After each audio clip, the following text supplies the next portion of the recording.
Meenakshi YouTube channel చూస్తున్న వారందరికీ ధన్యవాదములు. నమస్తే.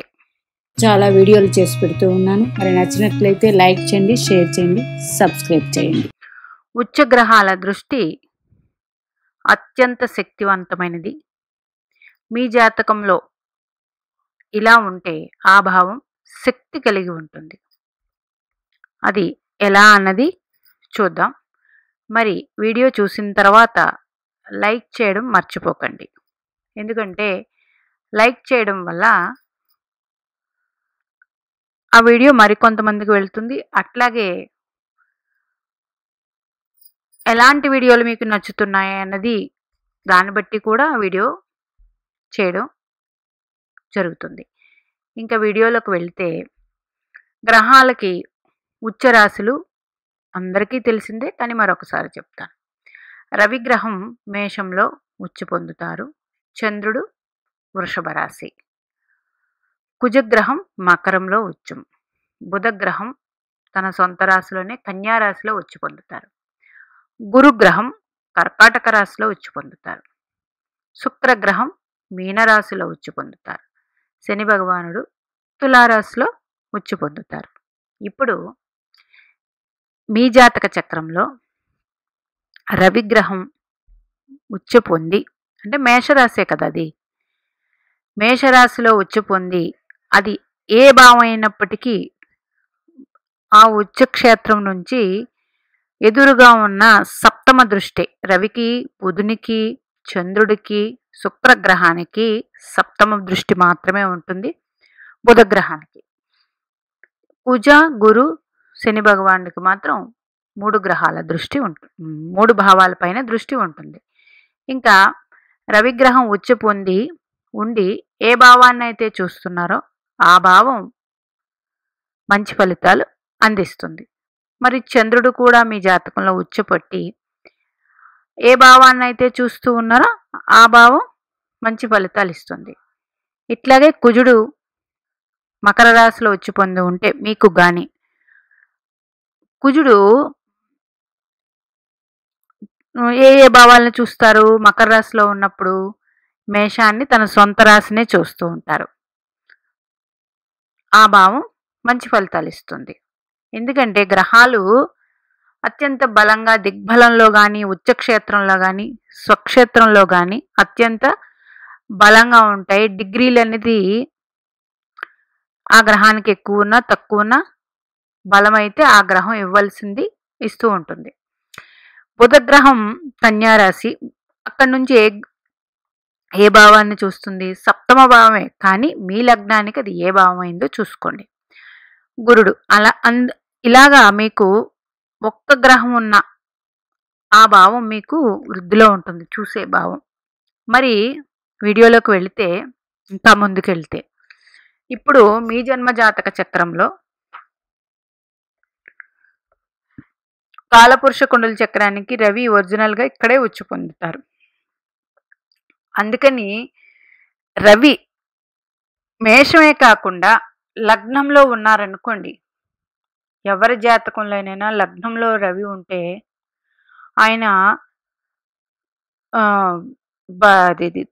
సప్తమ దృష్టి సప్తమ స్థానాన్ని చూస్తూ ఉంటారు. సప్తమ స్థానాన్ని చూసినప్పుడు వీళ్ళు నలుగురిలో తొందరగా మింగిల్ అవ్వగలరు, మంచి సాహసంగా మాట్లాడగలరు, మరియు హుందాగా ఉంటారు. అవతల వాళ్ళతో, అంటే ఇప్పుడు లగ్నం మనదైతే ఆపోజిషన్ ఏంటవుతుంది? సమాజమే. మరి అవతల వాళ్ళతో చాలా చాకచక్యంగా హుందాగా వాళ్ళ మాటలతో మెప్పించగలుగుతారు. అట్లాగే సప్తమ భావం మంచి ఫలితాలు ఇస్తుంది. అంటే మీకు మేషంలో కాదు, వేరే ఏ భావంలో ఉన్నా, తులారాశి అనుకోండి, తులారాశిలో నీచు పొందుతారు రవి భగవానుడు, మీకు అందరికీ తెలిసిందే. కానీ తులా లగ్నం అయింది, లగ్నంలో రవి ఉన్నారనుకోండి, ఇప్పుడు చెప్పిన లక్షణాలు ఉంటాయి. సప్తమ భావం బాగుంటుంది. ఇలాంటి వాళ్ళు ఎక్కువ నాకు తెలిసి బిజినెస్ ఫీల్డ్లో ఉంటారు. మరి చంద్రుడు వృషభంలో ఉచ్చు పొందుతారు కదా కాలపురుష కుండల చక్రానికి. అట్లాగే మీ జన్మజాతక చక్రంలో లగ్నం నుండి 2వ భావం, అది ఏ భావం అయినా, అక్కడ తులాలగ్నం అయ్యి నీచ పట్టినప్పటికీ, తులాలగ్నం అయ్యింది, నీచ పట్టినప్పటికీ చంద్రుడు 2లో ఉన్నారు. కానీ తన దృష్టి ఇక్కడ అష్టమ భావం మీద పడుతుంది కాబట్టి అష్టమ ఫలితాలు బాగుంటాయి. ఎందుకంటే వృషభ రాశిలో ఉచ్చు పొందుతారు, వృశ్చిక రాశిని చూస్తూ ఉంటారు కాబట్టి అలా తీసుకోండి. ఇంకా కన్యా రాశిలో బుధుడు ఉచ్చు పొందుతారు. అంటే 6వ స్థానంలో ఎవరికైనా బుధగ్రహం ఉండి, బాగా అర్థం చేసుకోండి, కాలపురుష కుండల చక్రానికి బుధుడు 6వ స్థానాధిపతి కదా, ఇక్కడే ఉచ్చు పొందుతారు. అంటే ఏ జన్మజాతక తీసుకున్నా 6వ స్థానంలో బుధగ్రహం ఉండి వ్యయ స్థానాన్ని చూస్తూ ఉంటారు కాబట్టి ఇక్కడ వ్యయభావ ఫలితాలు బాగుంటూ ఉంటాయి. ఓకేనా. ఇంకా గురుడు కర్కాటక రాశిలో ఉచ్చు పొందుతారు.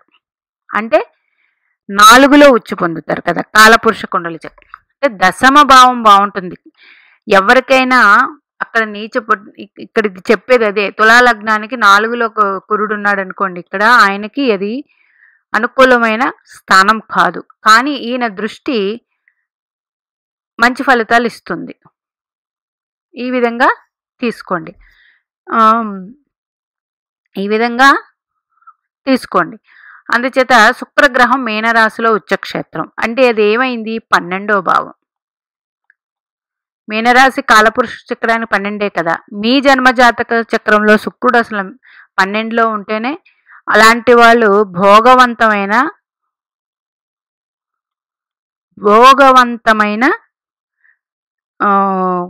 లైఫ్ స్టైల్ని అనుభవిస్తారు. భోగవంతం అంటే పుట్టిన దగ్గర నుంచి భోగంలోనే ఉంటారు, భోగవంతమైన లైఫ్ స్టైల్ అనుభవిస్తూ ఉంటారు. 12లో శుక్రుడు ఉన్నవాళ్ళు ఎవరి జాతకం చూసుకున్నా సరే, అక్కడ నీచ స్వక్షేత్రం ఉచ్చక్షేత్రం ఇవన్నీ పక్కన పెట్టేస్తే 12లో శుక్రగ్రహం ఉంటే మాత్రం 100% భోగవంతమైన జాతకం. ఇప్పుడు ఇదే మేషలగ్నం అనుకోండి, మీనంలో శుక్రుడు ఉంటే వెరీ గుడ్. అట్లా కాకుండా వృషభ లగ్నం అయింది, మేషంలో శుక్రుడు ఉన్నాడు, 12 అయ్యింది కాబట్టి 100% మంచి ఫలితాలే ఉంటాయి. లగ్నాధిపతి వ్యయం కదండి, అక్కడ వ్యయము అన్నదానికి వేరే కాన్సెప్ట్స్ వస్తాయి. లగ్నాధిపతి వ్యయ స్థితి పొందితే మనం ఉన్న ఊరికి దూరంగా వెళతామని అర్థం.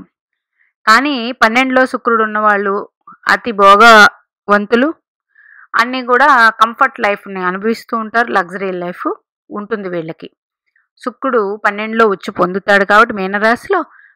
అందుకనే అది ఏ భావం అంటే ఏ రాశి అయినప్పటికీ 12లో శుక్రుడు ఉన్న వాళ్ళ జీవితం బాగానే ఉంటుంది.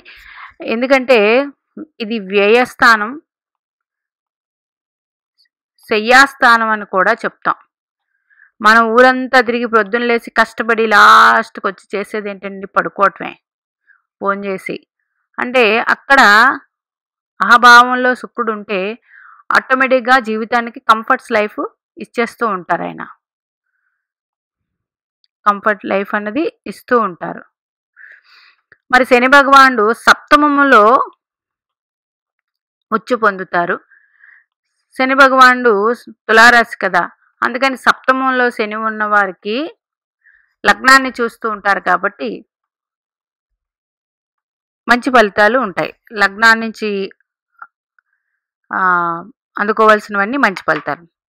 ఇలా ఉండి ఇదే గ్రహాలు ఏదైనా ఒక గ్రహం ఉచ్చ పొంది మీ జన్మజాతక చక్రంలో ఉంది, అది ఏ భావమో పక్కన పెట్టండి, ఉచ్చ పొంది ఉందనుకోండి, ఆ భావానికి ఎదురుగా ఇలా సమసప్తక దృష్టి గ్రహాలు ఏర్పడినప్పుడు, ఇప్పుడు శని భగవానుడు ఎక్కడ ఉచ్చు పొందుతారు,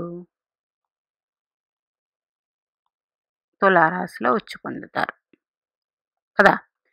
సప్తమ దృష్టి తీసుకుందాం. అయితే ఒకటి తీసుకుంటే ఇందాక చెప్పడం మర్చిపోయాను, ఈయనకి 3 దృష్టిలు ఉన్నాయి. అంటే ఇక్కడ 1, 3, 7, 10 కర్కాటక రాశి. ఓకేనా.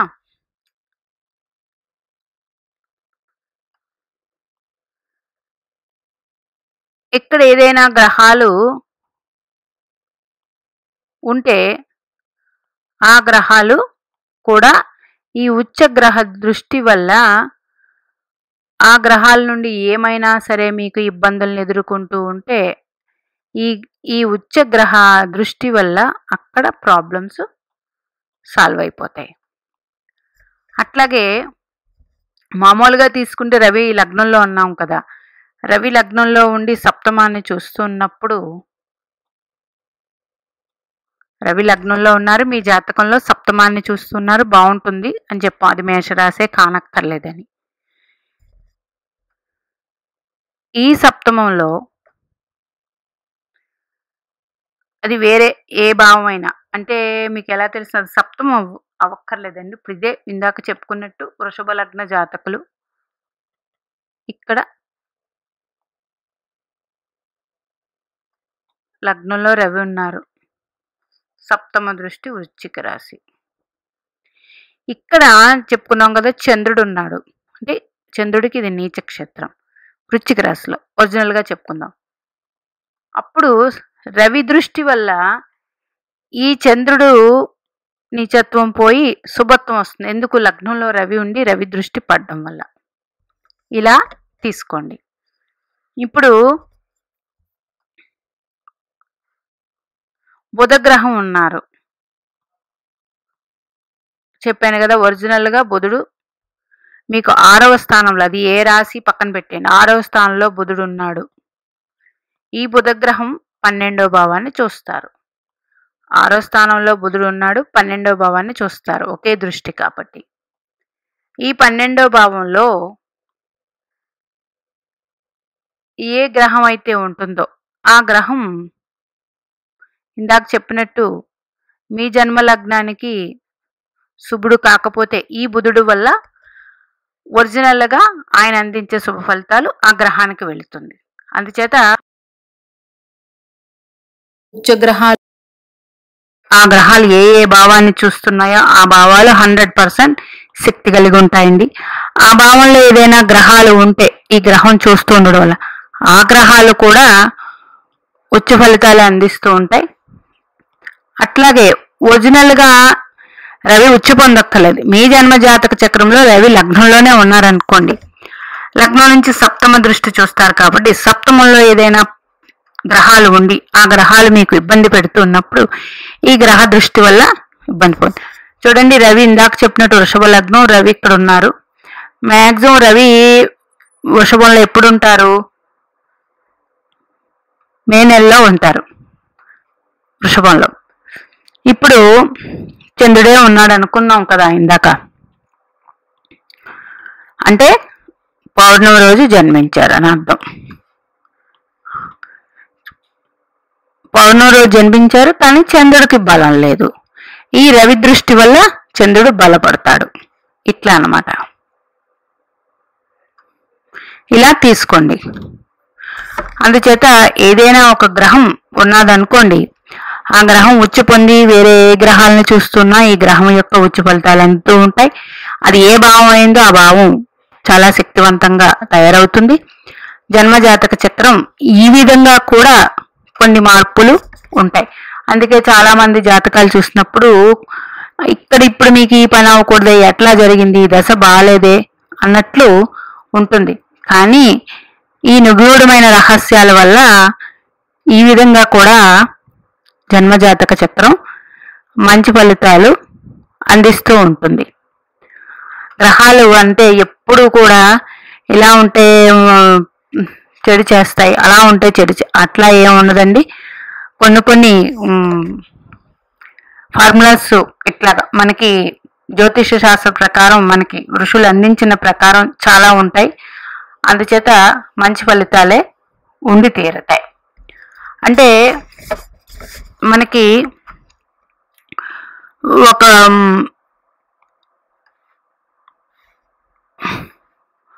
చీకటి ప్రాంతంలో మనకి ఒక లైట్ వేస్తాం. లైట్ అంటే ఏంటి? మనం నడిచేటప్పుడు దారి చూడటానికి. అంటే ఆ దారి మనం ఎటు వెళ్తున్నాం, అక్కడ గొయ్యి ఉందా, గొంతు ఉందా, అవన్నీ చూడడానికే కదా. మనం చీకట్లో అలా వెళ్ళిపోలేం కదా, లైట్ సహాయం తీసుకునే వెళతాం. ఆ లైటు మనకి దారి చూపిస్తుంది. దారితో పాటు దారిలో ఏమేమి ఇబ్బందులు ఉన్నాయో అవన్నీ మనకు కనిపిస్తూ ఉంటాయి ఆ లైట్ ఇచ్చే దానివల్ల. అది మనం వేసే లైట్ వల్ల వేరొకరి చేతిలో ఆ లైటే లేకపోతే వారికి కూడా ఈ లైట్ దారి చూపిస్తూ ఉంటుంది. అట్లాగే ఒక్కొక్క గ్రహాలు ఈ విధంగా కూడా ఆ భావాలకి దారి చూపిస్తూ ఉంటాయి. ఒక ప్రాంతంలో ఒక చలి వేస్తుంది మనకి, అక్కడ ఒక అగ్గిరాజేసి కూర్చుని మనం ఎక్కడికో వెళ్తూ ఉంటాం, చలి వేస్తుంది. లేదంటే కొన్ని ప్రాంతాలకు వెళ్ళినప్పుడు రాత్రి అవ్వచ్చు, అక్కడ ఉంటాయి కదా మనం స్టే చేయటానికి, అప్పుడు మనం ఆ అగ్గి అంటించి మనం చలి కాసుకుంటున్నాం. చలికాలం అయితే ఒక ఉదాహరణ చూద్దాం. చలి కాగినప్పుడు చలితోనే మనకు సరిపోయిందండి? అంటే చలి ఇచ్చింది, ఆ అగ్గి ఇచ్చేది వెలుతురు ఇచ్చింది.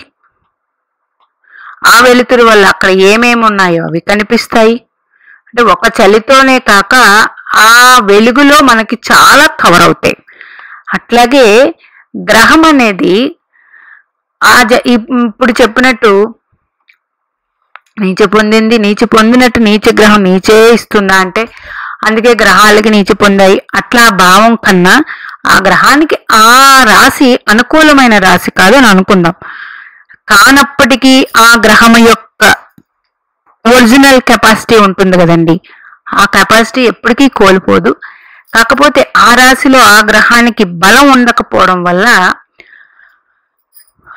ఆ దశ వచ్చినప్పుడు ఇవ్వాల్సిన ఫలితాల కన్నా తక్కువ ఇస్తుంది, అంతేగాని పూర్తిగా చెడిపేస్తుందని అని అర్థం కాదు.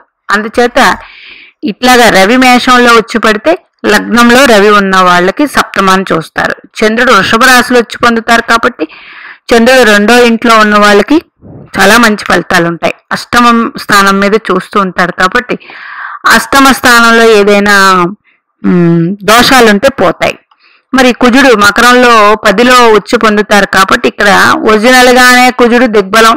మరి 10వ స్థానంలో అంటే 10వ స్థానంలో కుజుడు, అది ఏ రాశి అయినా 10వ స్థానంలో కుజగ్రహం ఉన్నారనుకోండి 100కి 100% అది యోగవంతమైన జాతకం అనేది చెప్పచ్చు.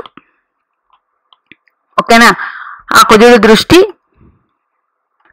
ఏ ఏ భావాల మీద పడుతుందో ఆ భావాలు వృద్ధిలోనే ఉంటాయి. మరి అంటే ఇప్పుడు ఇదే ఒక ఉదాహరణ తీసుకుందాం. ఒక తులా లగ్నం, కుజుడు యోగకారకుడు కాదు, ద్వితీయ సప్తమ, ఆయన వెళ్ళి కర్కాటకంలో నీచి పొందారు. అంటే ఇక్కడ 10వ స్థానం అయింది కదా ఏది. మరి ఫలితాలు నీచి ఫలితాలు అందించేస్తారు కదండి. కుజుడు అసలు బలం లేదు అని చెప్పచ్చు. కానీ ఒరిజినల్ గా ఈయన కెపాసిటీ ఏంటి? మకరంలో వచ్చి పొందుతారు 10లోనే. ఆ కెపాసిటీ ఆయన ఇక్కడ తీసుకుంటారు. ఆయన బలం ఉంటుంది, ఆయన శక్తి ఉంటుంది. రెండోది కుజుడు అలా ఉండడం వల్ల దిగ్బల ఫలితాలు 100% ఇస్తాడు. కానీ కుజుడు ఎన్ని డిగ్రీల్లో ఉన్నారు, ఈ రాశిలో ఉండడం వల్ల ఈ రాశి అధిపతి ఎక్కడ ఉన్నారు చంద్రుడు, దాన్ని బట్టి కుజుడికి బలం ఉంటుంది. ఆయన ఏ నక్షత్రంలో ఉన్నారనేది బలం ఉంటుంది. దిగ్బల ఫలితాలు అయితే మాత్రం నీచి పొందినప్పటికీ అనుకూలం కానప్పటికీ దిగ్బల ఫలితాలు ఆయన 100% ఇచ్చి తీరుతారు ఈ జాతకానికి. మరి ఇలా ఉండి 10వ స్థానంలో 4వ దృష్టి తన ఉచ్చ రాశి మీదే పడుతుంది. మళ్ళీని ఇక్కడ 4వ స్థానం మీద పడుతుంది, తర్వాత లగ్నం మీద పడుతుంది. అంటే వెరీ డేరింగ్ అండ్ డాషింగ్ మనుషులుగా ఉంటారు. దుడుకు స్వభావం ఉంటుంది, లగ్నం మీద ఉంటుంది కాబట్టి, చతుర్థం మీద ఉంటుంది కాబట్టి అక్కడ కూడా మంచి ఫలితాలే ఉంటాయి. మరి అక్కడి నుంచి ఇంకెక్కడికి మళ్ళీ పంచమం మీదకి వెళ్తుంది. తెలివితేటలు, జ్ఞానం అన్నీ కూడా ఉంటాయి, ఉండకపోవడం ఏమీ ఉండదు. ఎందుకంటే ఇక్కడ కుజుడు ఒరిజినల్గా 10th దిగ్బలం, రెండోది 10thలోనే ఆయన వచ్చి పొందుతారు కాబట్టి కాలపురుష కుండల చక్రంలో ఆటోమేటిక్గా ఆ బలం మాత్రం కలిగి ఉంటారు. పూర్తిగా కుజుడు పాడైపోయినట్టు అర్థం లేదు ఇక్కడ. ఇలా తీసుకోండి. మీ జన్మ జాతక చక్రంలో రవి లగ్నంలో ఉన్న చంద్రుడు 2లో ఉన్న, కుజుడు 10లో ఉన్న, బుధుడు 6లో ఉన్న, గురుగ్రహం 4లో ఉన్న, శుక్రగ్రహం 12లో ఉన్న, శని భగవానుడు సప్తమంలో ఉన్న ఆ గ్రహ దశలు యోగవంతంగానే ఉంటాయి. రెండోది, ఏ భావాలనైతే చూస్తున్నారో ఆ భావాలు అత్యంత శక్తి కలిగి ఉంటే ఆ భావాల నుంచి మంచి ఫలితాలు అందుకుంటూనే ఉంటారు. మీనాక్షి దేవాశీస్సులు మనందరి మీద ఉండాలని కోరుకుంటూ నమస్తే.